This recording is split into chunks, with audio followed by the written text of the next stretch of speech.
visiting before the meeting, but now that you're here, we're ready to get going. So, Okay, go ahead, Bill. okay. I'd like to welcome everyone to the January 27, 2023 meeting of the Town of Niskayuna Complete Streets Committee. I'll start with the roll call. Tess Healy, I don't see her yet, but I'm hopeful she'll be along. Carla Douglas here. Hello, Carla. How are you today? You're muted, but we can see you smiling. Hello. I'm here, Jim Levy. Good afternoon, Jim. How are you today? Hi, Bill. Good. Good. Elise Corbin, I believe she's going to try to join us.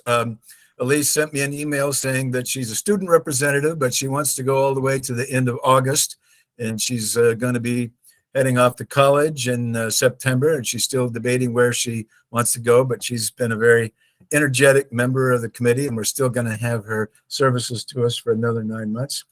Andrew is here. How are you, Andrew? Hi, good. Good.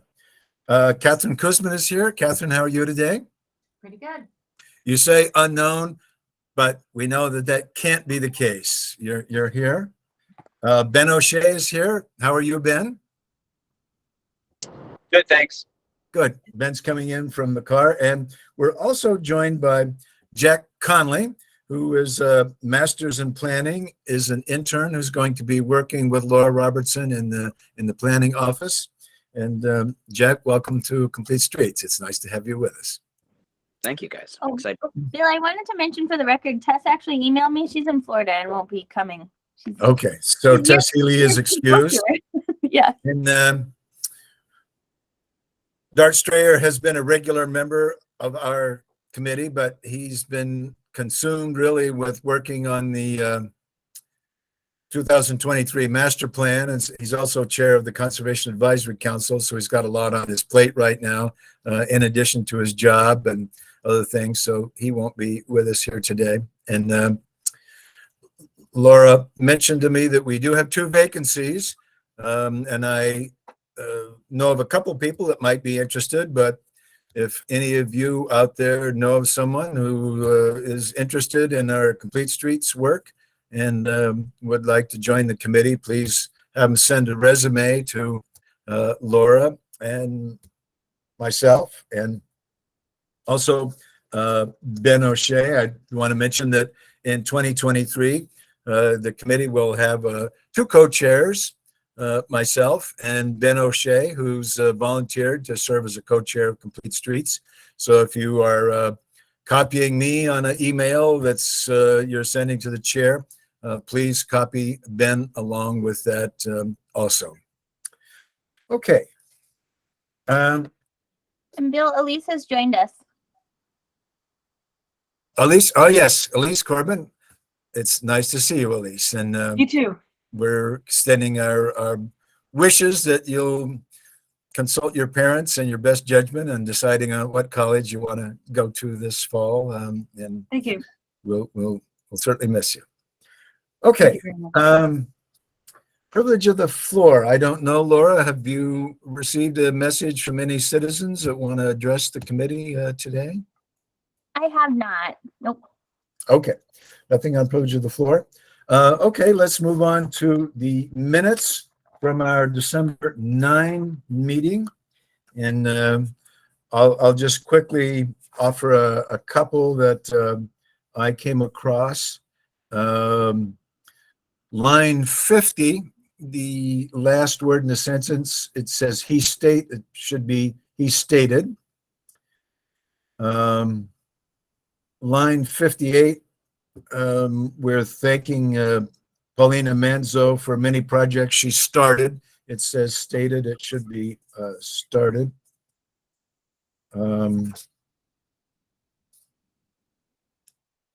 Line 131, we have in favor appears twice in the sentence, so we could drop one of those. Line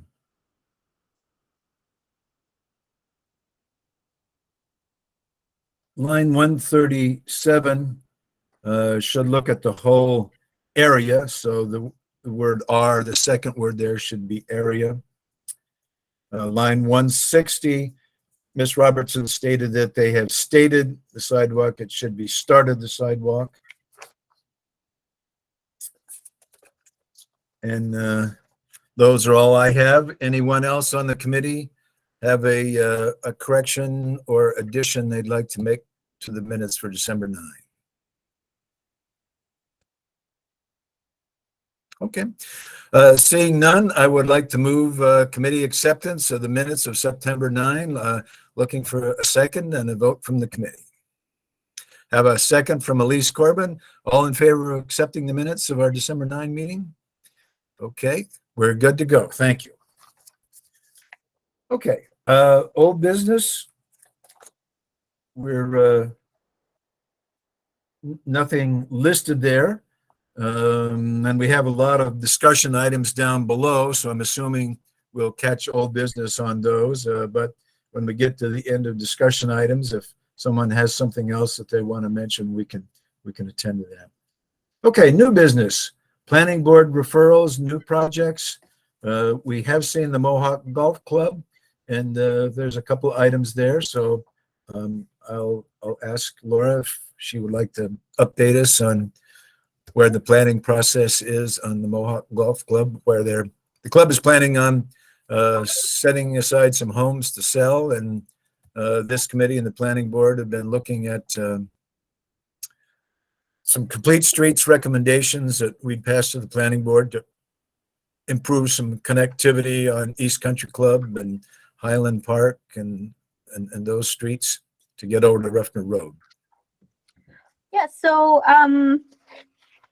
this is an evolving project, but the Complete Streets had some recommendations at the last meeting.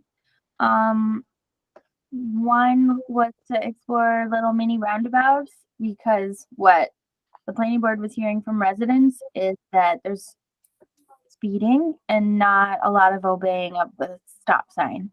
And so a mini roundabout is helpful, I think, because you have to slow down and it interrupts that straightaway. So this was a design that the applicant put forth to the planning board on this Monday, and it was not well received at all with the neighbors at all. It was quite a point of contention with privilege of the floor, which was reminding me of when we had a plan for a mini roundabout on Almeria, and reminding me again that we have got to do public outreach on these, because there's just a lot of misconception on them.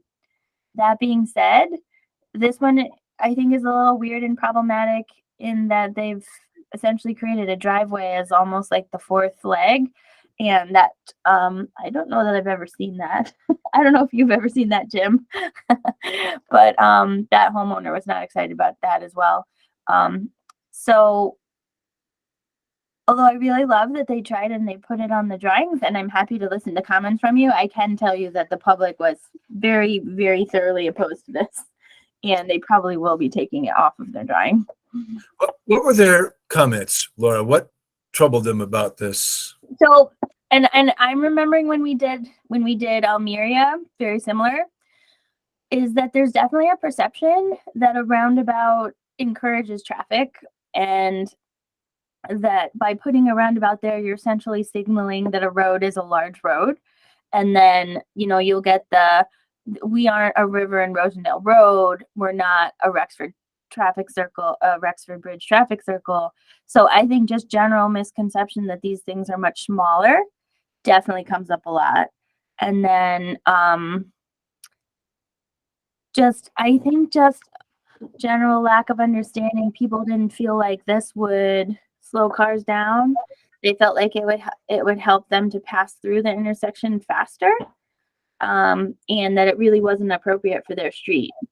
So a lot of the anxiety comes from thinking, though, that these things are making your road like a much bigger and more traveled road. So I feel like that's very similar to the comments we got on Almeria. And I feel like that means, again, it's very timely for us to do a demonstration on this and do some outreach. Because although I think the driveway here is problematic, the concept I like a lot. Just my opinion. Should we put on our search hats to see? I know Ben has mentioned in Seattle, they have as a traffic calming kind of an item in the middle of the road and you go around, which tends to slow traffic. I'm wondering if we need to locate 2 or 3 traffic calming or roundabouts, small roundabouts in neighborhoods that people could drive so that there would be a live example that people could drive it and see for themselves, whether it's encourages speed. And I mean, I don't know of one myself, so I guess it would be nice if there one that was not too far away that we could drive and drive it ourselves just to see how it works. I don't know of any, Bill, and that's the problem. And it seems like every time we bring these up, they're just not well received in town. It's really hard to show people what these are and how they're going to work if we can't get one in as a demo or can't get one in permanently. It's just it's a cycle. It's just not going to end. I like the design. I don't know, but it's another roadblock, but we just don't seem to be able to overcome it. One of the things I was thinking, well, so I talked to the police chief about this because the police chief right now is very in favor of trying mini roundabouts. I think Ben had a couple meetings with him showing how they work, and I think, one of the things we hear is, why are you trying to do a mini roundabout? Why don't you just enforce? Which this committee knows very well is not a long-term solution to people not obeying stop signs. So, I mean, except for the driveway, like, I think he was generally in favor of this concept as well. But like what he was saying is that people are already emotionally charged about this project. So it's like, and then you add on something that they don't know and understand. So it's not like a great place to roll one out right now, because there's just so much other that's related to it. But we, in our original recommendation, we had asked that they look at it either here or at Mountain View. And not having known about the driveway, like, it may then still be best at Mountain View. But again, because there's so much like angst about this project, it might just not be the right place to roll out a mini roundabout. We should do a demonstration and some public outreach and then try one. I don't know, just a thought. The problem with Mountain View too is that it's going to be all neighbor property, right? It's not going to be on the developer's property, and that's going to be a much harder sell. Which is why we had recommended in the last recommendation to put it at this main driveway entrance. Yeah, that's exactly why we had said it to put it there. I mean, I'm just looking at it to see if there's a way that we can have it so that it wouldn't be precluded from getting put in the future. But if you widen the road enough to allow this, it creates other problems if it didn't go in. You know what I mean? Yeah. It doesn't really work. Yeah, I don't know. Someone, Ben raised his hand. You don't have to raise your hand, Ben. So I lost connection a little bit while Jim was talking, so I apologize if I'm asking the same questions or saying the same things. Yeah, I mean, I understand their anxiety, especially with that driveway pointed straight in the middle of it. I would be nervous too. The only roundabout I can think of that's possible to us is maybe down the Stockade right by Arthur's Market. But they have stop signs around that one, and it's kind of a bigger one, but I don't know of any other ones just right off the top of my head. That might be one to check out. And actually, you know what? This particular design that we're looking at, possibly the addition of stop signs before the entrance to that intersection could be a way to modify that. I'm just throwing that out there. Mm-hmm. So yeah, I agree, Ben. The one in the Stockade is big. I think that wouldn't put out the right vibe, I think, with the neighbors. The only mini roundabout in a residential neighborhood that I'm aware of that's anywhere close is in Ithaca. I don't know of any others that are any closer. And no one, we're not gonna drive out there unless we all want to take a trip one weekend, which would be fun, but And we can stop at Brooks Barbecue on the way out and the way back. So Laura, I'm assuming then that their only solution, the public solution to this is just having more enforcement because they're just not looking at any other ways to address people going through stop signs. Is that? Yeah, that was talked about, although not as much as just kind of anti-traffic circle, which, you know, maybe it's just been a little while since we put out the Elmiria one. I sort of forgot how anti-mini traffic circle comments I've gotten a lot.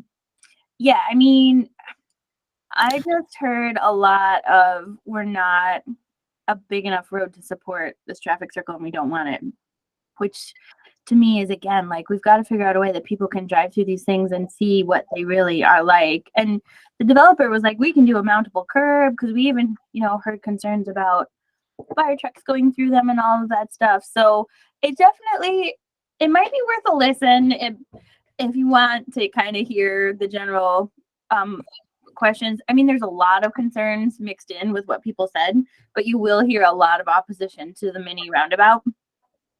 But don't be discouraged because they did design this beautiful thing for us. Hooray! So they have never done this before. It took a really long time and a lot of leveraging and I'd say general just frustration on the board's part. But they did design a multi-use path with an easement and show that you can make that East Country Club Drive connection to Ruffner Road. And they do seem to be willing to do it. I'm not entirely sure about the status of this development, but we have a design and it's clearly very doable to make this connection between East Country Club Drive and Ruffner Road. So let me ask quickly, when you say people are willing to do it, that is the developer is okay doing it? Mhm. The planning board thinks it's a good idea? Who is it that's saying yes at this juncture? Both. I mean, No. the developer I don't necessarily think wants to because it's additional cost and they have to change their fence. But they were willing to do it as a traffic mitigation and the planning board asked them to make this drawing in response to the complete streets. So, I mean, I think the little traffic circle came as a response to a lot of the traffic concerns that people thought. But I think that one, based on all the comments, is probably going to get taken off the table at this point. But this one is staying strong. And this is the first time we've ever seen it on a map drawn to scale. And it's exciting. I was very excited about it. Yeah. And that's great. And you're absolutely right, Laura. It's an additional cost, but for the cost of the development, honestly, it's a drop in the bucket. It's, you know, it's maybe annoying and it's off site, but it's not a huge expense for them. It's some additional work. But that's great to see. I mean, that connection alone is huge. But I do think we have a bigger discussion from this committee and townwide about what we're going to do about traffic calming. Because it seems like every time we talk about putting anything between the curb lines, we get pushback and significant pushback, almost like it's a no. And if we're going to do any traffic calming in town, something has to change somehow, whether it's a roundabout or it's bump outs or whatever the case may be. Yeah, it's really definitely making progress. Definitely making progress on the bike and ped, side of things with sidewalks and connections, and that's fantastic. But the traffic calming element still seems to be something we're having difficulty kind of getting over, over the hump there and moving forward on.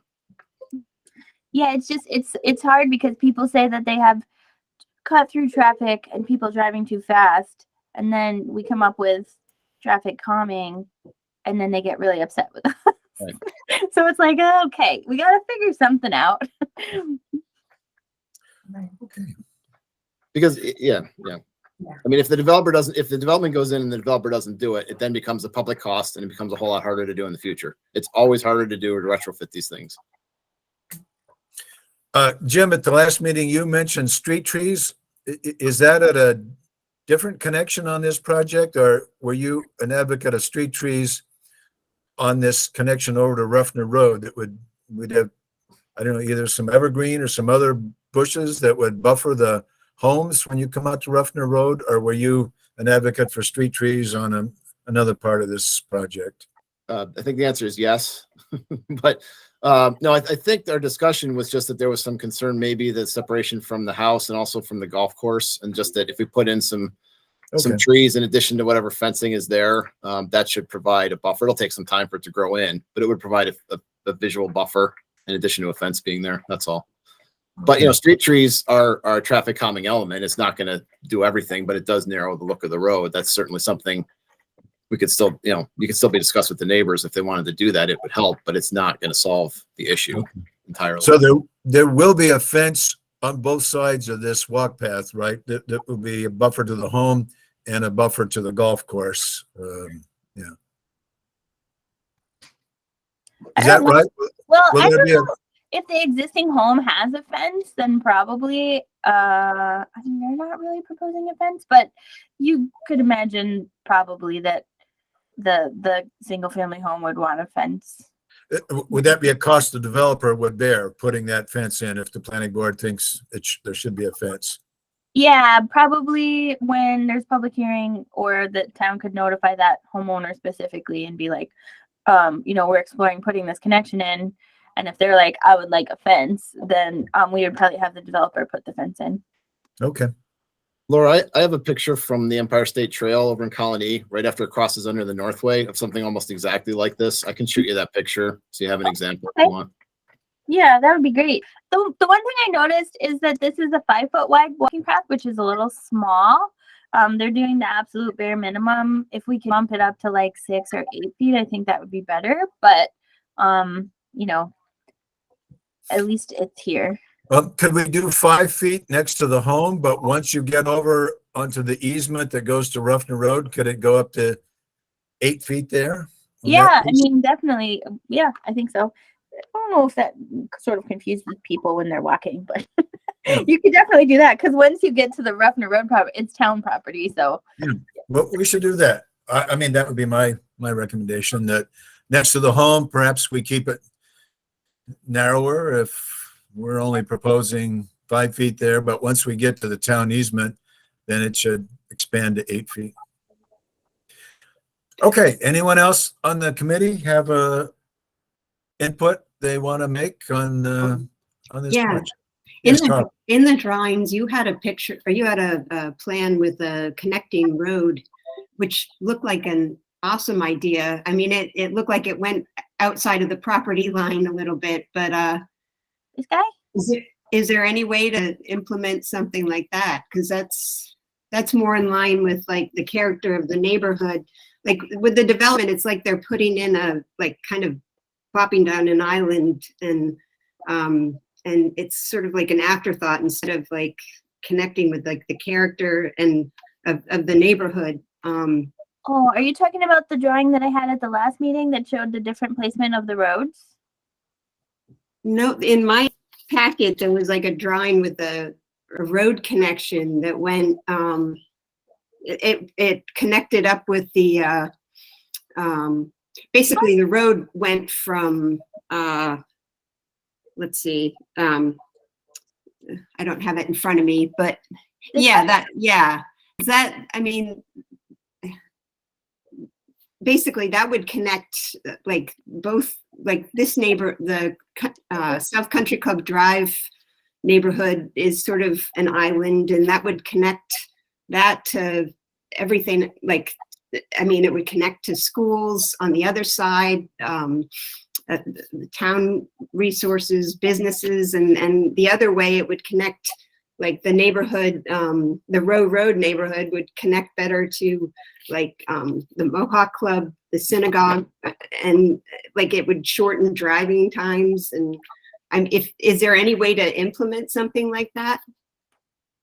So I agree with you. I looked at this and I was like, "Ooh, that's much better for connectivity." But they actually used this exhibit as a way to kind of discourage doing this, because it showed a much higher volume of traffic using this road, which makes sense because, like you say, it allows pretty, like, a nice connectivity between kind of two larger neighborhoods that don't have as much connectivity, especially Country Club. You know, if it, But it seems like the advantages would outweigh the disadvantages for that, because I mean, you would connect those neighbors and make a shorter, you know, drive, walk, bike to other parts of the town. And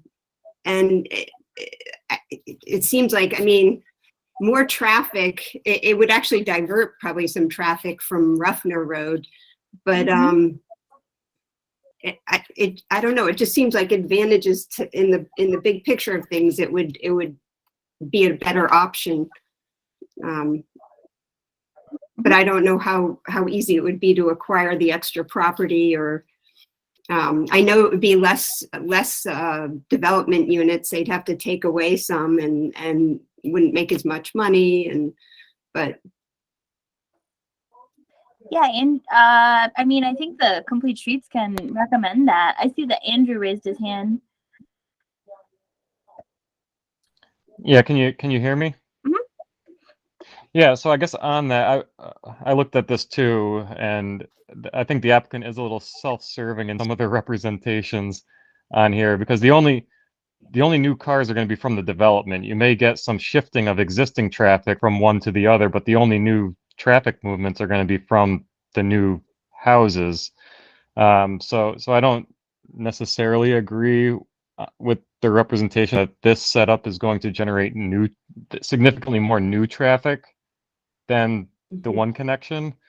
And then just on the comment about they would have to lose some parcels. Did they originally submit a conventional subdivision plan? Because I'm pretty sure the code is clear that for the average density development, you have to first submit conventional to get your base unit of what you can fit. Because I think if they haven't done that, they're probably overrepresenting what they can actually even build. They have done that. It's not. It's probably. I mean, it does show that you can fit 22 lots there. At the I don't know. at the full size. Yeah, here, I'll show it to you guys. I mean, it's a bit. I'm not sure that the planning board would necessarily approve it like this, but here, wait, I gotta switch screens to show you. Here. I think it's slightly harder for you guys to see these ones because they're black and white lines, but can you see it? So this is a conventional subdivision, which has 18,000 square foot lots.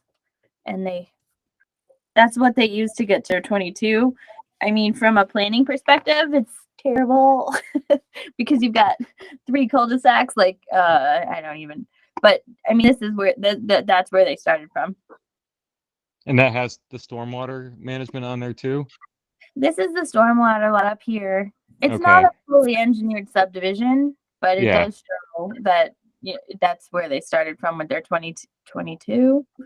And then Yeah, because the open space that I guess the benefit of the average density is you're supposed to get the open space for the public benefit, but their open space that they're providing, I don't know, part of it is only like a 30-foot wide strip, so it's not really a open space to anyone's benefit. So I don't know if they have any plans or if that's discussions come up on what, other than leaving it forested or what, if it's going to be any type of actual usable open space.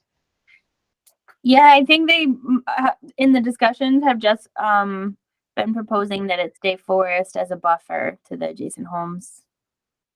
It's not like public, open, usable space that they're proposing. They're just proposing less disturbance to the forest, which is a benefit. But you have to kind of look at it within that code. It is So the point that Carla was making with the one that you had before, it would connect East Country Club, that neighborhood. In other words, it would be cars getting another way of getting out of South Country Club, Highland Park, Mayfair, Millington. On this, in other words, cars would be able to. All these. Yeah, I mean that neighborhood would have kind of another exit route. They wouldn't have to go out onto Rosendale Road or even Upper Union. They could go down to East Country Club Drive or North Country Club Drive and then go through this development and then connect to Row Road, which would be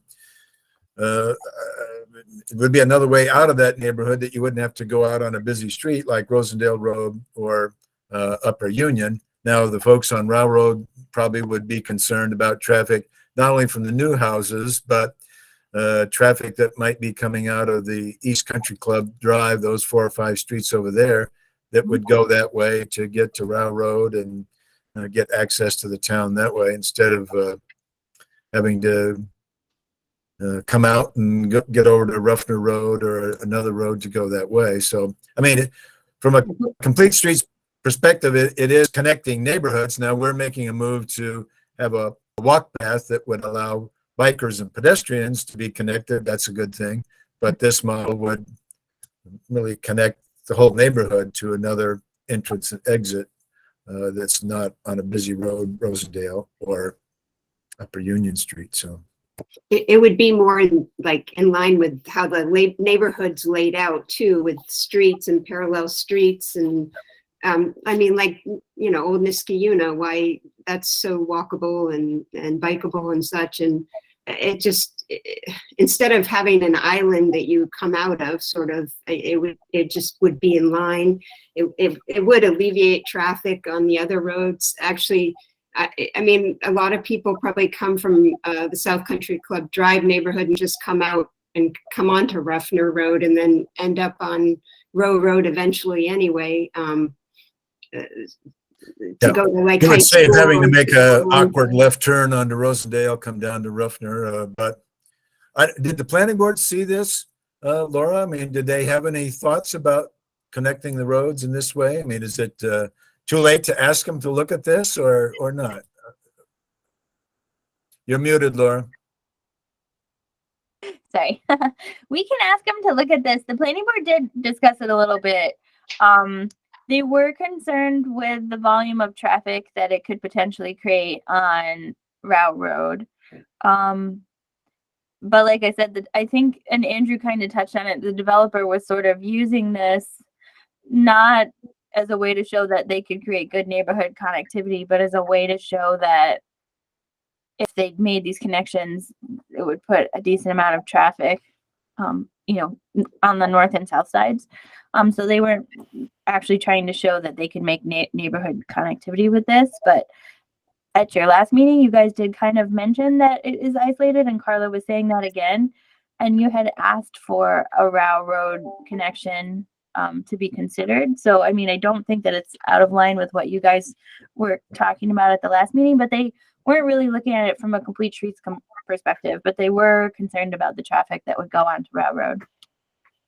Well, I mean, I think we should ask them to at least look at it. I mean, there's always a trade-off. There would be some more cars on Row Road, but it does connect neighborhoods and spreads the traffic out a little bit. And so, I mean, I feel like folks on the committee would at least like the planning board to look at this, to look at it from a complete streets perspective. I mean, certainly having the walk path connection over to Ruffner is a bike and pedestrian connectivity issue. This is more of a full car and pedestrian connectivity. And so we could at least ask them to look at it. And I mean, if they say no, they say no. And, you know, some of the neighbors on Row might be concerned about additional traffic, but it would certainly be better for the people that are in East Country Club, because they're in kind of a pocket now that it's not easy to get in and get out.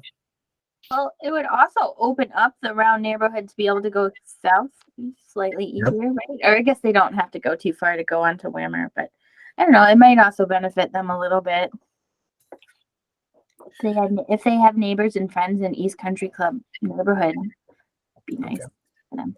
So Andrew and Carla, you're both supportive of looking at this roadway connection right here, sending it to the planning board and asking them to take a look at it, or? Yes, yeah, no, that would be great. But I actually, my cat actually just pressed a button, so I can't see you anymore, but I'll figure this out. Okay. Okay. Yeah, I would agree also. I mean, I live in that area, and at least in my opinion, people who are cutting through are using, you know, Ruffner already. So There we go. they may shift over if they find it more convenient, but at least people in this area who cut through are already cutting through. Okay. I mean, it doesn't mean that the folks on Row Road might complain about it, and the planning board might listen to them and say, well, but I guess we're hopeful that the planning board is going to take a more complete streets perspective on projects in the town. And so that's our viewpoint. We at least want to present it to them. And if they say no, they say no, but at least they will, they'll get our input and get a chance to make a decision on it. Okay. Anyone else have, go ahead. So I was just going to summarize the comments for the planning board would be look at this connection from a complete streets perspective. Yes. Because it would be good for connectivity, and then look at widening the multi-use path connection once it reaches the town property. Yes. And I mean, Jim does mention street trees. So, I mean, I don't, even when we get to town property that on our easement, we could do some evergreens or do something. So, you know, neighbors would be buffered a little bit to the traffic on bikes and pedestrians walking there. And then, yeah.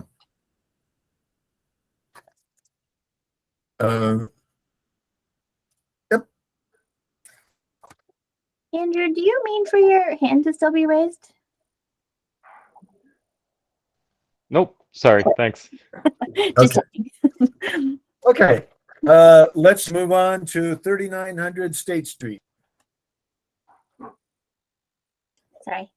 And This is, I put this one in here because it's a relatively, I think, big project that is coming before the planning board. I don't know offhand of a complete streets, you know, but I just wanted to make sure you guys had a chance to look at it. So could you circle it, Laura, and tell us what's being contemplated here and what area it would affect? yeah, you know what? Maybe I'll do. It seemed to work pretty good the last time that I sort of had my GIS up. Let me bring my GIS up. But essentially, there's a Kia dealership on State Street here, and they are interested in expanding their parking lot for inventory by taking down 2 single-family homes and putting up this large parking lot. I mean, I was kind of looking. I don't see sidewalks in the area. And it's a relatively large right of way if we ever needed to do sidewalks. If we ever decided to do a sidewalk on Fagan Avenue between State Street and Albany Street, I mean, would there be enough room to do it? Or is that something we should ask be done now? Because we get 2/3 of the way with this development. Yeah, I mean, that's a thought. Like, just have them build the sidewalk from Yeah. State Street down. Yeah. Yeah. And maybe that homeowner would be agreeable to a sidewalk and or a side path or something. And you know, if the developer is agreeable, we might ask Kia to just run it all the way from State down to Albany Street. Yeah. I don't know why. So I'm gonna, just so you guys kind of know where it is, I'll bring it up here on a different screen. I'm just gonna do my entire screen here. Okay. So I'll just highlight them. These are the 3 parcels here. It's actually, Fagan goes right into the town of Colony. Our line ends right there. No, I see. But yeah, I mean, this is like a lot of people that live in this neighborhood walk to State Street. There's a bus line there and a lot of commercial, so there's no question that people walk to get to State Street from around here. But this right of way is very large. I don't think we'd need to ask for an easement. I guess could hear from other people if they wanted to make a connection to this sidewalk, you know, down here, maybe. I think we should ask. The worst that can happen is that they say no. And,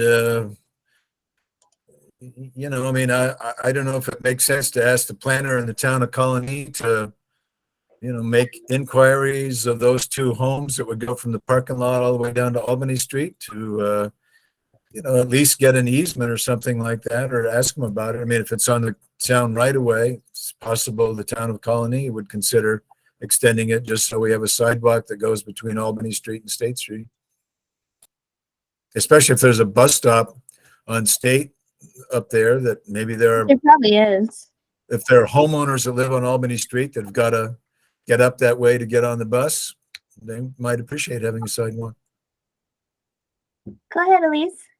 So I haven't been down there. What's the shoulder like on that street? The one that's right next to the proposed sidewalk off of State Street? Because if the shoulder is as small as it looks, because I see a little white line there, it Yeah, looks it's like fine. it's a real safety issue for people trying to walk.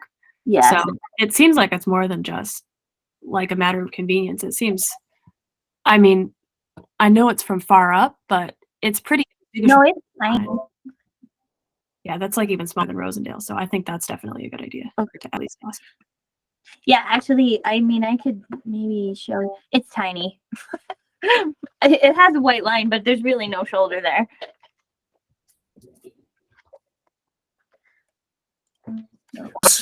You know, car dealers, if they're doing something, I mean, they may have, it's not like you're asking a homeowner, they have some resources and they're going to get a big benefit to this by having a bigger car parking lot. And I mean, is this a residential neighborhood? Do they have to get a variance to put a car parking lot in there, or a use variance? I mean, if they're getting a zone change or a use variance, the town certainly ought to, you know, ask for something in exchange, which would be a sidewalk along the roadway there. You see how tiny it is? They need a special use permit. I mean, that's probably like a foot, is my guess. It's tiny. And it's not well maintained. So, yeah, they need a special use permit. Well, that could be a condition of special use permit. We should say to the town board, we recommend, a side path or whatever, at least an asphalt side path that would run along that road from State Street down to, or at least their portion of it, and then we could work on the other two pieces. At least they'll do it on their section, and then, we should maybe ask the town of Colony if they'd be willing, if it's on their right of way, if whoever the developer is that puts a side path on there, it could be, the town of Niskuna pays a bit just to get up to State Street, and the town of Colony pays a bit to get down to Albany Street. Yeah, I think that's a great idea. I didn't even think about it, but yeah, I think so. Let's attribute that idea to Elise Corbin. Good idea, Elise. It's like an outgoing member of Congress. They can vote on things that they couldn't if they had to face the voters again. So thank you, Elise. No problem. Okay. Anyone else have a thought on 3900 State Street?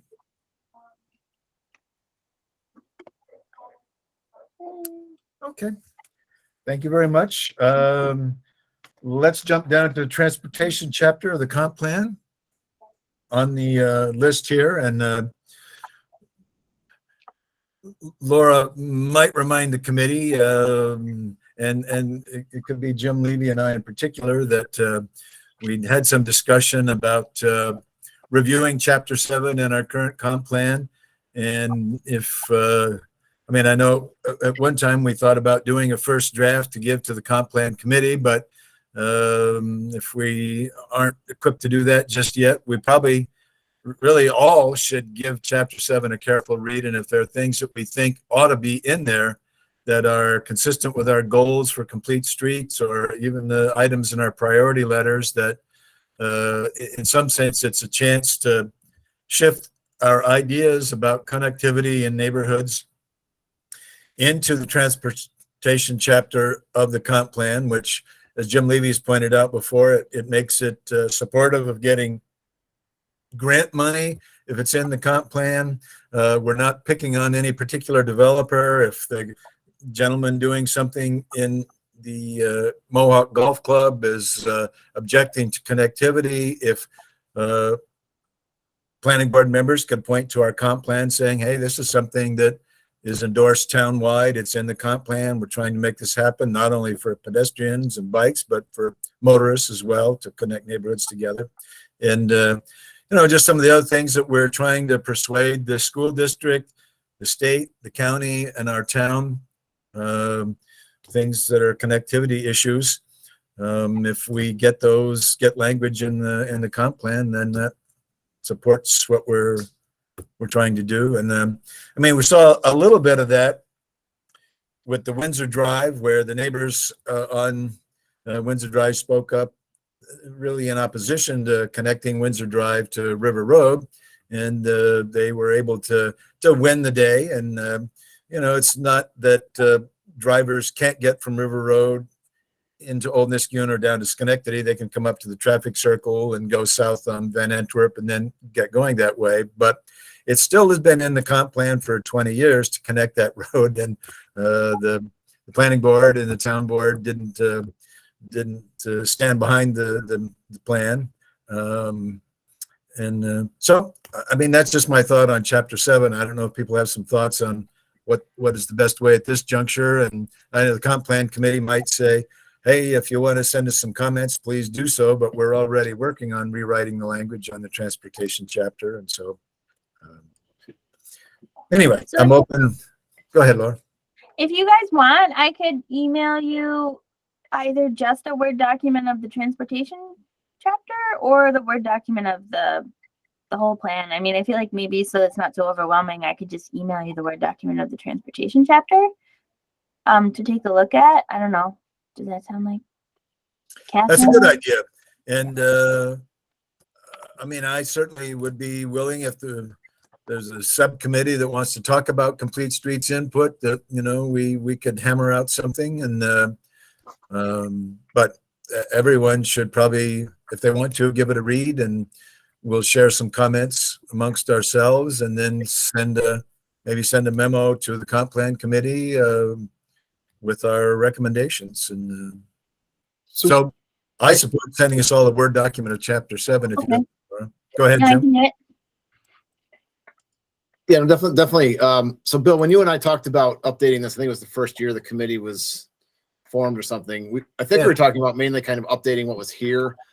I think because we have a Complete Streets committee and we're getting so into the weeds and the details, that there's a lot we could add to this. So I'd like to know from the comp plan committee, what exactly are they expecting? What would they like us to do before we get too far into the weeds in terms of what we want to add? Like I say, we could, it's, I don't know, what is it? It's 15 pages right now. We could easily double that just based on what we talk about in Complete Streets. I think we should have an understanding of what exactly they want. And maybe this again is a simple update, but there's an appendix or there's a separate Complete Streets document that would go with it.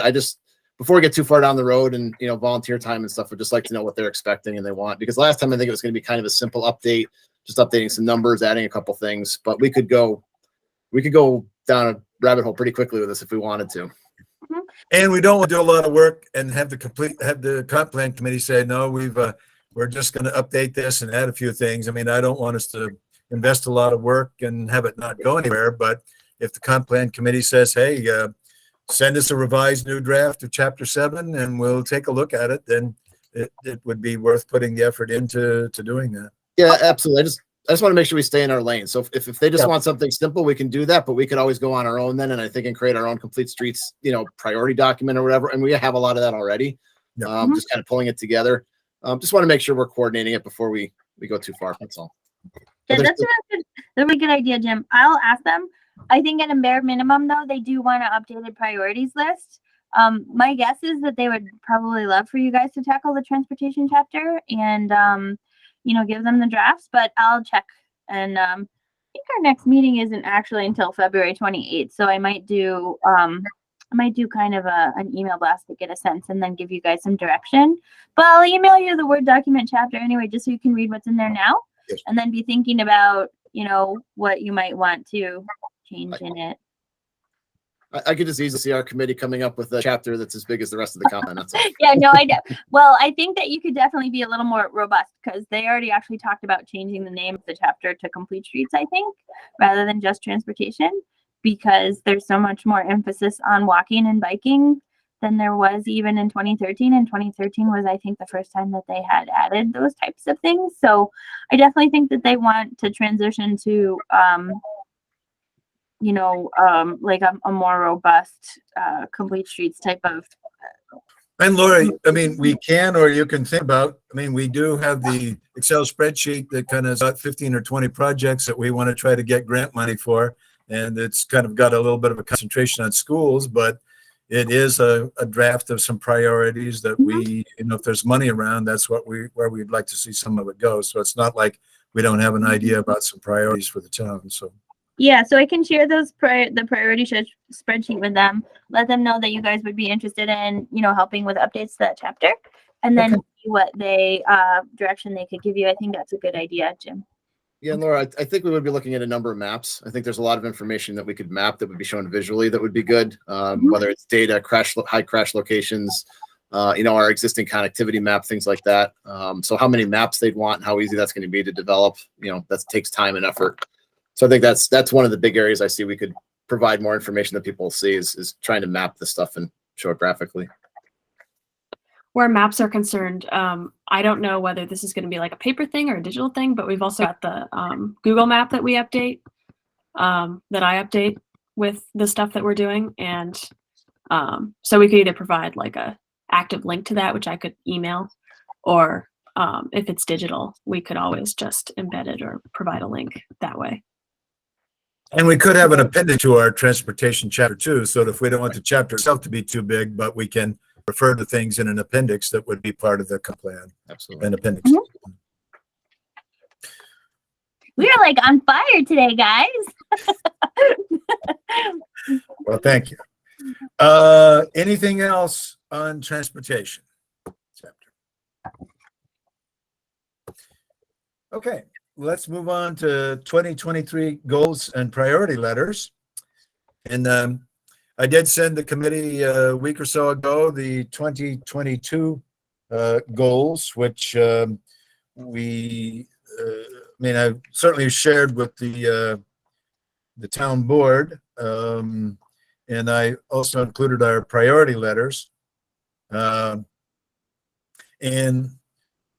I guess I'd like to see if we could get something that we might be able to review before our February meeting and approve some goals and priority letters that we'd send out. If that's too quick, we can try to work on something that we would review at the February meeting and then try to approve at our March meeting and send out. But you all have the 2022 goals and updating the 2023. I don't know if Laura can pull that sheet up or not, but basically, when I was reading through it, I'm just saying the Plum Street sidewalk, I wanted to keep that. Grand Boulevard, the county's contemplating concrete, or I think granite curbs on both sides and painting bike lanes. I think we want to continue to support that. Push button crosswalk on Knott and River Road and Region and Knott. No, I don't mean Knott River. Yep.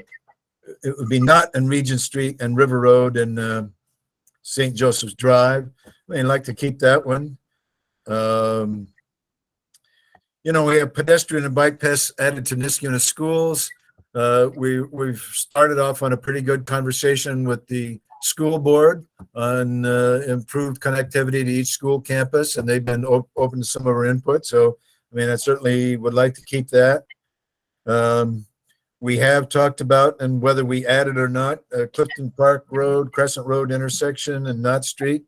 I guess we're still working on something orderly there, and the town is still working on it. Number 6 was Cornelius Avenue side path. I'm still a supporter of that. I guess we just need to decide, is it going to be east side, west side? I think in their plans, the school district put the sidewalk on the east side. And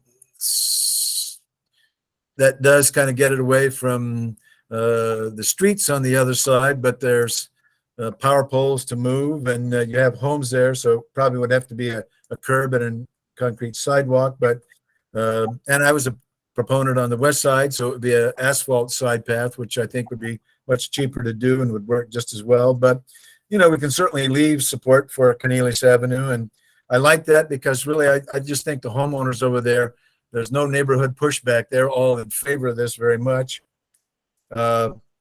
I guess one of the things that I might add after 6 is just, Birchwood Lane. We'll talk about the letter coming up, the email from Birchwood Lane, but I can certainly add that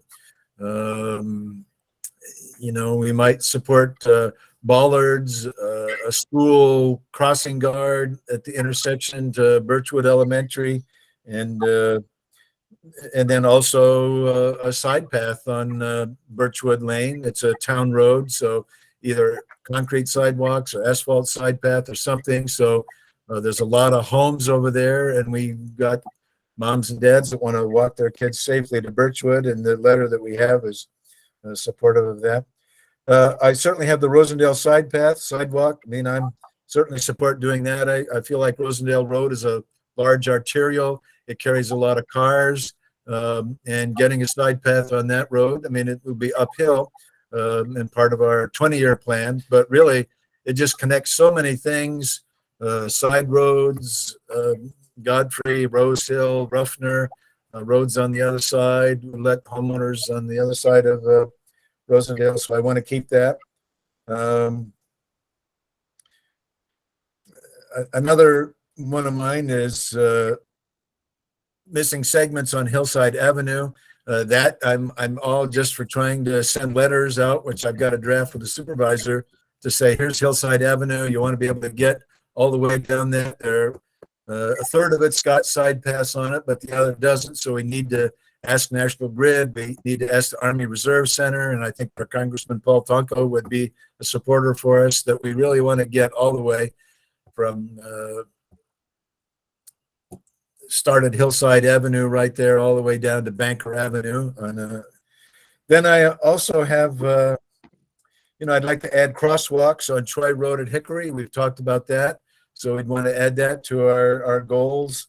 The SS4A grant, I mean, I guess what I think there is that we really want to say we want to work with the county and the town on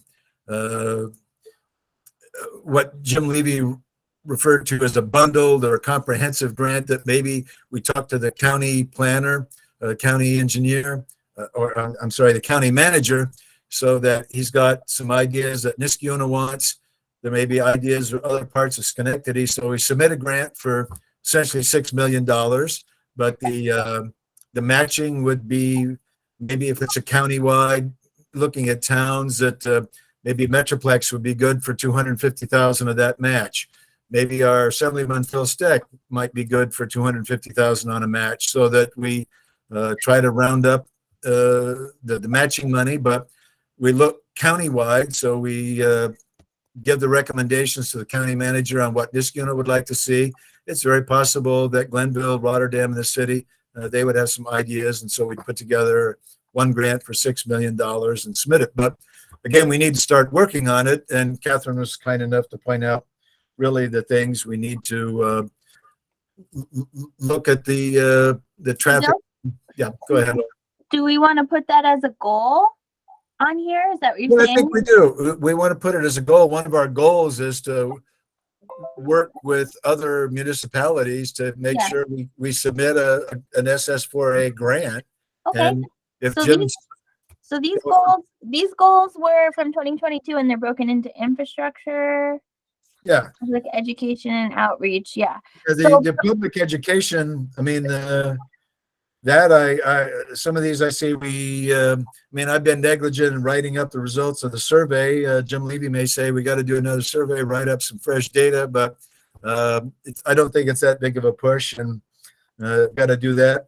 We want to do a demonstration project in 2023, so we had a couple of good ideas. So we probably need to do one or the other or both of those. Although I wonder if maybe we should almost make like a grants category or something. We Like could. grants and funding category or something. Yeah, we could.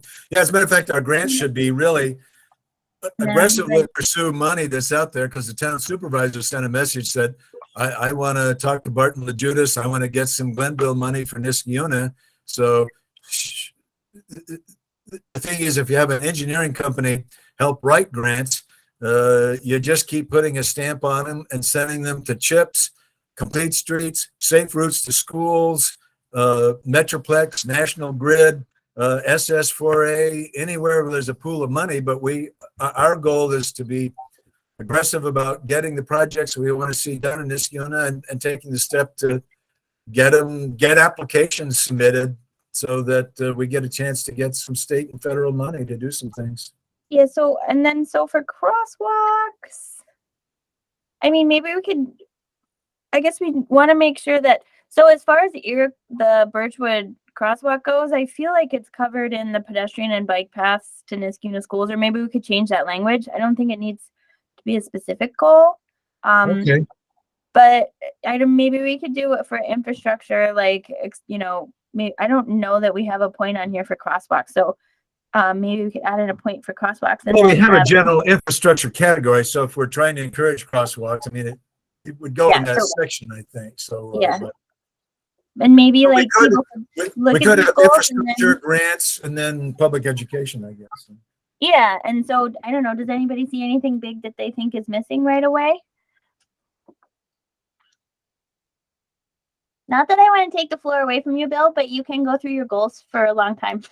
Okay, I'm ready to stop right now. In other words, I just, as a matter of fact, as people look at these, if you would send me and copy Ben O'Shea on, hey, Bill, drop this or add this or whatever input you have, I'll work with that, and then I'll try to get a document out to you before our February 24 meeting so that the committee could endorse that, saying these are our goals for 2023. And again, these are just our own committee goals. Doesn't mean that we're going to get a misdemeanor violation if we don't accomplish everything. It's just us looking at, you know, what do we want to try to get done in 2023, and so that we do that. I'd like to just move on quickly to our priority letters. And again, the same thing, I asked committee to take a look at these. One, I have the letter to Scaldo, who is our regional traffic engineer. And one is, we still want to try to get a 20 or 25 mile school zone for Craig Elementary. I think that's certainly still a priority. Before we had getting a crosswalk, which was the CDTC grant that we sent in, I'm just wondering, is it really realistic for us to get that to happen, or is that just too much has to happen before we could reasonably expect to do that? And again, I am looking at a crosswalk at Hickory Road on River Road, and I mean on Troy Road, getting a crosswalk at Hickory. And I guess I'm just wondering, is there too much water that's got to be moved to get a crosswalk, particularly at Craig Elementary, that we're not even sure that the school district, I mean, the principal at Craig is saying, I'm not going to ask any kid to go across a crosswalk there. It's almost like you'd have to have a crossing guard. And even if you had a push button crosswalk, they might say the cars are going by at 50 miles an hour on Balltown Road. No parent would ever condone me putting a kid going there unless it was an adult. And they might even say that having a push button crosswalk would encourage kids or other people to use it when the crossing guard wasn't there, and you could get accidents. So I'm wondering, since these are our top three priorities, if we should hold on number 2 and then focus on a crosswalk at Hickory Road. And so that's a thought.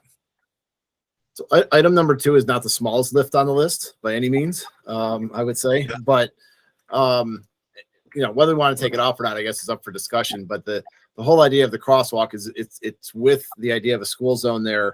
I don't think we ever intended that kids would cross on their own. I think the thought was that someone would have to walk with the kids there. They'd cross all at once like a walking school bus and get to the other side, in place of taking away the school bus that drives them from Craig to the JCC across the street. That was the whole kind of intent behind this. And then eventually that plan that we did with CDTC was to consider looking at putting in a full intersection there. But that obviously is an even heavier lift. Maybe you want to prioritize them, Bill, if we don't want to take it off. But yeah, the idea was never to have kids walk individually. And by putting a crosswalk on them with a crosswalk push button is not going to encourage people to get hit. That we shouldn't be talking like that. The crosswalks and push buttons are there to provide safety for people to cross. There are already people crossing the road whethout that. It's very high speed. So there are a bunch of things we're looking at doing there that have to come into play for all of this to play out, certainly. But whether we take it off or not, I don't know. But you could certainly prioritize it and say we understand this is a longer term issue if we kept it on, I think. Well, how about if we move it on to number 3, and we move getting a crosswalk on Troy Road at Hickory Road. We can move that up to number 2. So, we want, unless people want to move it to 1, but I think at least getting the state to agree to a school zone to reduce the traffic speed, I think that's eminently doable and a first step towards getting a crosswalk down the road. So I'd keep that as 1. I would do the crosswalk at Hickory and Troy Road, and then move Craig Elementary and the Schenectady JCC to 3. And also I found that having the meeting with the school board, I felt like was very fruitful. I actually believe that we need to make a priority to try to have an in-person meeting with Rory Fluman, the county manager, to talk about, here's our goals for the county. We're serious about them. And, we can say to him, hey, we still want this crosswalk at Knott Street and Regent and whatever, but getting a meeting with Mark, I think that would be important, because we can also talk about some other things, like, a sidewalk on Balltown Road between Rankin and Crescent Road. And it would just give us a chance to have a meeting with him, show him our big plan. He'll see that we've been here for 7 years. We're serious, and here's some things that we'd like to work on. And that we don't just send a letter, that we actually get some bodies to go and sit down with them. And I would hope we could ask them to come to Niskayuna, so that we'd have a couple members of our town board that would attend, some Complete Streets would attend, and we'd say, here's our priorities. And that way it's firm. We'd like to see these things happen and get him on his list. So when he's debating how to spend some state DOT money, he's willing to look at some of these projects we have in mind. Okay, county. Number 1, I guess county goals, I would say our priority is to work on a coordinated or a bundled safe streets and roads for all application. That, we're serious about doing this. We should send this to the county manager and saying, we want to work on this. We know there may be other ideas in the county, but the federal government, we shouldn't let that money go by. If we have Rotterdam, Glenville, Niskayuna, and the city, we can easily spend $6 million. And if you get those other municipalities involved, again, the county may have some money that they can be part of the match, maybe Metroplex, maybe our assembly person, and that's how we do it. But we want to talk to him. Then, I don't know if, is the crosswalk at St. Joseph's Drive and River Road, should we include that as a priority, or do we already have the funding, so we should take it off this list? Yeah, I think it's time to take it off. We had it on here because we were still having a hard time getting approvals from the county on it, but they are fully approved. So that's a win. And funded. So yeah, this one we got. It's going to go in the spring. So I think we can take it off our priority list. Okay. Then I still have, the side path along Rosendale Road. I think that's a big deal for us. And so we want to talk to the county manager about that, to say, we're going to talk to homeowners. We're going to get some cost estimates together. We want to see this happen. And especially if we're doing, the county might say, you need to do a lot more homework talking to homeowners before we'd ever consider making this part of a federal grant application. But if it's not in the federal grant application this year, it might be next year or the year after, if we've done our homework. And we can say, generally speaking, the homeowners on Rosendale Road are supportive of this. Another one I wanted to ask as to whether it was a possibility or not is Jim Levy mentioned on the county roads, where there are crosswalks in the town, just asking the county if they'd be okay with having a bollard in the middle of the crosswalk as kind of a driver education thing, to say, hey, there's a crosswalk here. You need to slow down. And certainly, we get one. County roads in the town of Niskayuna where there's a crosswalk, we would ask them to do that. So I drove past the school where they just put up essentially one of those signs that say, stop for pedestrians, yield for pedestrians at the crosswalk, like we have at the co-op. And there weren't a lot of cars there, but they were definitely paying more attention to it, not rolling through the stop sign. Admittedly, I was only there once. We have one of them at VA. I know every car that goes past VA feels like they have to swerve to slow down and swerve to go around it. Part of it's probably the curve in the road. But my only thought was, these temporary portable signs seem to be slowing people down and getting their attention. They're a very cheap and easy way to either do like a demo project or a demo that turns into a permanent project of essentially putting these signs at the crosswalks in the town of Niskayuna. They're really inexpensive. They can be moved for the plows if they need to be and then put back. I mean, we already have them out there. People see them. Just that little pedestrian sign at the crosswalk makes people slow down and kind of swerve a little to kind of get out of the way and pay more attention to what they're doing. So the thought was maybe we try and do that, you know, throughout the town, county roads and town roads, wherever we have a crosswalk. We can't put them up where people are just walking across the road, but wherever we have a crosswalk, I don't see why we couldn't consider it. We'd look at each location, but that was kind of my thinking, get more of those signs and see what it does. Okay. So There's again, one at then the for that would just be something we talk to the county about. It wouldn't have to necessarily be a goal on this. We just keep our 3 goals would be, one would be a bundled coordinated plan for SS4A. It would be crosswalk at Knott and Regent would still be a priority. And then crosswalks and sidewalks on Rosendale Road to Lishkill. Those would be what I would propose for that and send it out. That sounds really good, Bill. I just want to make sure that when you're talking to the county about it, what Jim's talking about are, I mean, essentially the ultimate breakaway signs. If you hit them with a car, it doesn't hurt. But if you were to put a bollard in a crosswalk, so just be careful that you're actually not using that word, because it might, what I think we should make sure we're saying is adding those sandwich signs to the crosswalk. Yeah. Because Yeah. some bollards might scare them away and then they'll stop. Okay.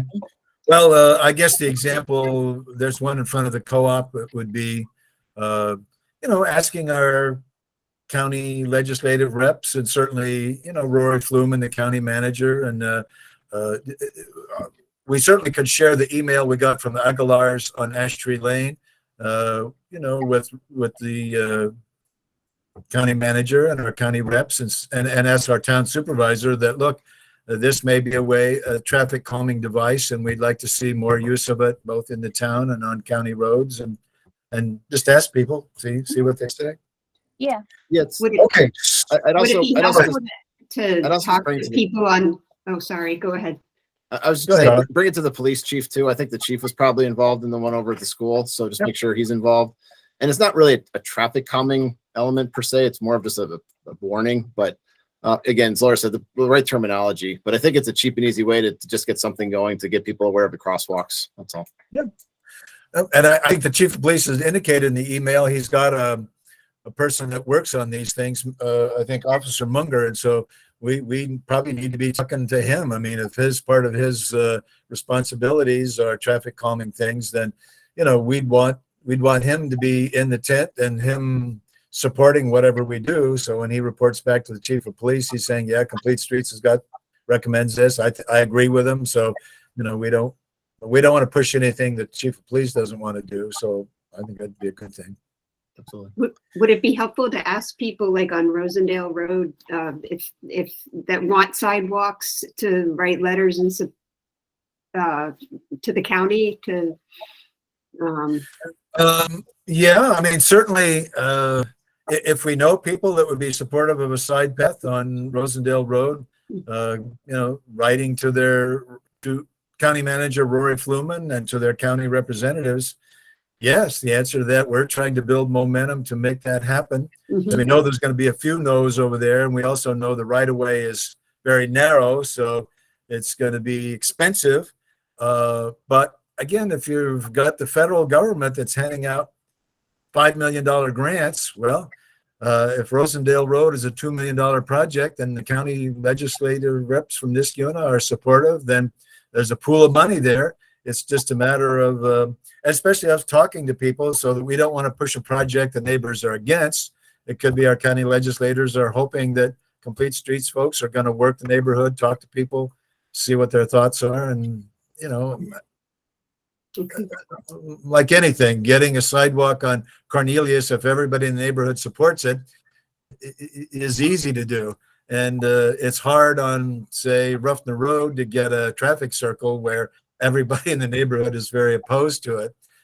So I think that's homework we need to do. Okay, just looking at the school district, I had a school zone for Craig Elementary as our top priority. I'd like to keep that. Crosswalk for Craig School. I mean, this one, I'm just wondering, I almost think it's a state road. We're supportive of it. We want the school district, but I'm just wondering, should it stay as a school district priority, or maybe move down one? And number three, we asked the school as a priority to pave the paths from Rosendale over to the park. But, you know, in talking with the school district, they're doing improvements at each school campus. I'm wondering if we want to grab another item to put on there. So, I mean, I'm certainly supportive of this one. And it could be there. Actually, they are getting ready to do work at Iroquois. So, I mean, we could certainly keep this one here, I guess. So anyway, that would be a suggestion. So, and then the town of Niskayuna. I mean, I have three here. Again, sidewalk on Cornelius, sidewalk on Birchwood to Route 7, and then I thought instead of the sidewalk on Plum, because they're already working on that, it would be complete the asphalt trails in River Road Park from Hempstead Road to the boundary with the school district. So if the town's getting money from Assemblyman Steck or other resources, we would want a solid asphalt trail that goes from Hempstead Road, where you enter River Road Park, all the way around to where the property line connects to Rosendale Elementary, so that if we're asking the school district to do that path on their property to get from Rosendale Road to the edge of property in Rosendale Elementary, we've got to do our part, which is to have an asphalt trail that gets you through River Road Park. So those are my. I think that looks good. I think it'd be good if the town can show their, you know, they've got some money in this and some skin in the game on moving forward with some of this related to the school. Because they did specifically talk to us about that when we've talked with them, that they want to see the school is, that the town is engaged to make that other connection. And even if it's not putting the asphalt down right away, say in the park, even if we were to go in and lay the sub base down, just some rocks and things, it's so muddy and swampy back in there that even would be a big improvement for people who are using it now. It'd be a lot cheaper, and at least it wouldn't preclude us from moving forward. The other thought I had is the Birchwood. You might want to just tweak it a little to add to it some of the discussion we've had from the residents there. I think we could probably beef that up a little bit. Yeah. You know, now that we have some input from neighbors there about safety concerns. Yeah. Okay. Yeah, definitely. Right. And I do think the point, I mean, the school district is kind of looking at county and town saying, hey, you want us to spend some money, or you're going to spend some. And so if the school district does something to put that link in and the town does something, then when we go to the county about Rosendale Road, we're saying, well, you know, the school district, they've done their piece. The town has done a piece. Now we'd like to ask the county to do a piece to connect this all together. So everybody's working, everybody's using grant money to try to get to the same place. Okay. Just quickly, we only have about 10 minutes left. Laura, do you want to shoot through some of these updates and just kind of let us know what's happening, starting quickly with St. Joseph's and Upper Union? Yeah. St. Joseph's and River Road. You won't let me save my updates. Okay, I'll come back to that. So yeah, I actually don't really have anything too much from what we talked about last time, which I let you guys know St. Joseph's is pushed to the spring. Upper Union Street, actually the button crosswalk isn't in. I thought it was. It is not. That's also going to the spring. So the majority of this work is actually all going to happen in the spring. The Plum Street sidewalk, I've been working with the engineer on just updating the specifications to a concrete sidewalk. And then I expect that we will put that out for quotes, you know, within the next couple weeks, because I want to get that out early so that the costs are hopefully going to be a little bit lower. And then for 3, the Complete Streets demonstration project. At the last meeting, we talked about forming a committee. I really, subcommittee would really like to do that sooner rather than later. I think, you know, it's mostly me, but I'm kind of sad that we didn't get to do one last year. So I want to make sure that we do this one this year. And I think it would be really great to have a spring one. And I really do want to do that outreach to the community on the mini roundabout, because this is the second time I mean, I wouldn't say blindsided, but I've been a little a little bit blindsided by how much people don't seem to want these. And maybe I'm not seeing what they're seeing, but I feel like I believe in them and I think that they might work. So I would like to try something. Okay. Safe streets and roads for all. We talked about that. We've got to get the numbers for our chart, and there are a lot of homework things we need to do. So we need to get started working on that. I guess if you look over the minutes from our December 9, we really kind of cover that, we have some homework things we need to do there. And So, and our intern Jack's going to help us with that. Him and Bill were just connecting at the beginning of the meeting, and they're going to start putting rough numbers on some of our priority projects so that we can start taking that conversation to a higher level. then the pedestrian connections to school campuses. Basically, I got to draft a letter thanking them for the November 30 meeting, and then reinforcing some of our input, the committee input that Jim and Andrew and Laura and I had to the school board. One is just to thank the school board members for meeting with us, and then reinforce our input on each campus on what we recommended. And they do say it's now an item when they meet with their construction crew. It's just an agenda item. They talk about it. They're going to try to find some of the money they're spending now to do some of the projects, but some of the bigger ones they say may have to be put off for other grants or other bond issues in the future. But at least we're on the radar. They're thinking about it, and so I think that's a big win. And then Winnie Road, you mentioned it in the minutes. I did get another call from Audrey Cox, who's the mayor of Winnie Road, and she's anxious to know, I guess, is the town attorney looking at this? Are we making progress on what it would take to do an easement and cover it with our town's insurance and that sort of thing? Yeah, I wish we were making more progress because it seems like it'd be a simple win. And I think that's really just me on me and the town attorney. And I don't want to take it off the agenda because I don't want it to slip away. But we really haven't done anything on it since last month. So maybe with Jack listening now, he can kind of keep poking and prodding me, and we could get. I think the first step that I wanted to do is really make a nice map presentation that we could bring to the property owner, and start asking them how they And- feel about the whole thing. Audrey did make a good point over the phone. She said, hey, the town has spent $500,000 to do that connection, to get the bike path all the way down to the Mohawk Flower Hill. Hudson. And that, True. we want people to use that. We've got neighbors in these neighborhoods that really could access the Mohawk Hudson. That was the purpose that we went to this substantial expense. And so these are some smaller, relatively inexpensive things that we can do that are going to get people using, the Flower Hill extension. So I think that's something we need to emphasize to our town supervisor and our town board to go ahead with this. Maybe we should put that on our priority letter too. With the town. Sure. It'd be 4 items. And I know the committee is like, Bill, you're always trying to push the envelope here. We've got 3 and now you're trying to do 4. Usually I'm on the other side of the security. But anyway, well, our next meeting is February 24, and the list that Laura sent out, we have 2 meetings in March 24 and March something else, but the one that says March 24 should say February 24. So our next meeting is February the 24th. And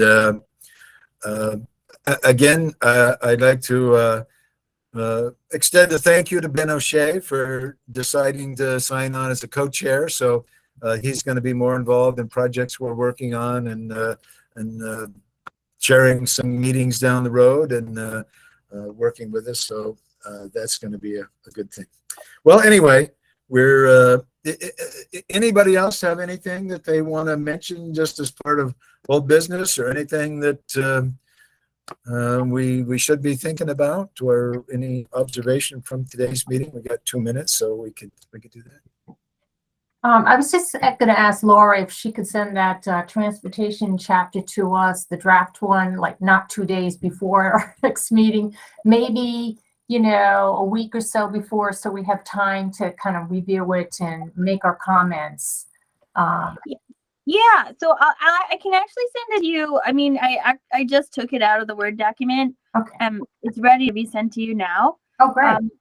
I can send it to you now. The only thing, which I think is really good to read it and keep your ideas for changing it in mind. But to Jim's point, is I'm also going to reach out to the comp plan committee and see how much they really want us.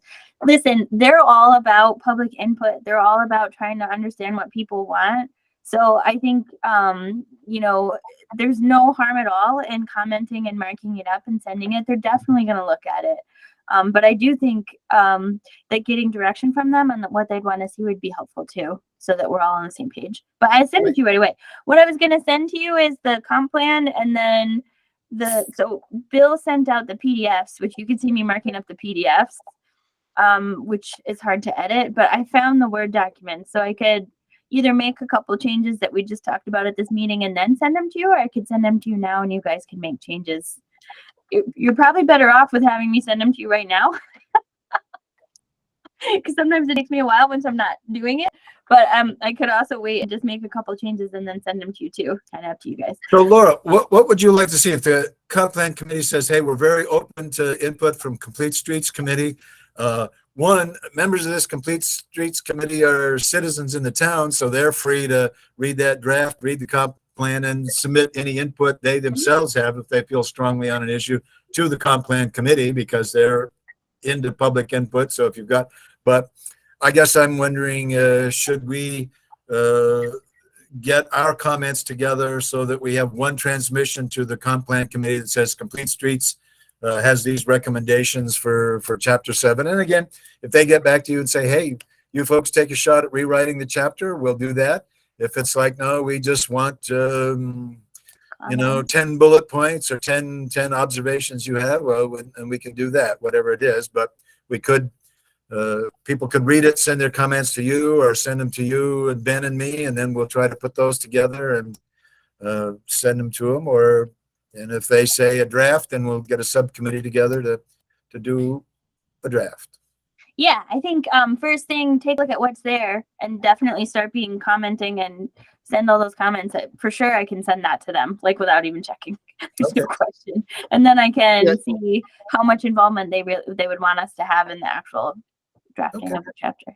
Yeah, So, I wasn't intending to shut down conversation. I just don't want us to do a lot of data digging and starting to pull things before we know exactly what they're looking for. That's all, because I think we should look at ourselves as kind of like a subcommittee, the comp plan focused on this chapter, and, kind of give them what they want, and what they, maybe if they don't want it to be super long, then we'll just pull that out separately, as a separate document, which you can certainly do. I just want to make sure we do what they want, that makes sense for the comp plan. And then we'll do whatever we have to do to get the rest of it out there if we need to. But they're just 9 people or whatever they are. Any help that they can get is good help. Okay. Well, Jack, thank you for joining us today. More work to come along. And again, we do have 2 vacancies on the committee. If you know someone that you think would be a good member of Complete Streets, you can contact Laura or give me a name and ask them to send us a resume. I guess with that, I want to try to end crisply at 4 p.m. So I'll entertain or I'll offer a motion to adjourn, and I'm looking for a second. Police Corbin is off into second. So thank you all for joining the committee today. And we've got some more work in front of us, and we'll see you on February 24th. So Thank you, Bill. Okay, bye-bye. Thanks a lot, Bill. Thanks, everyone. Okay, bye-bye.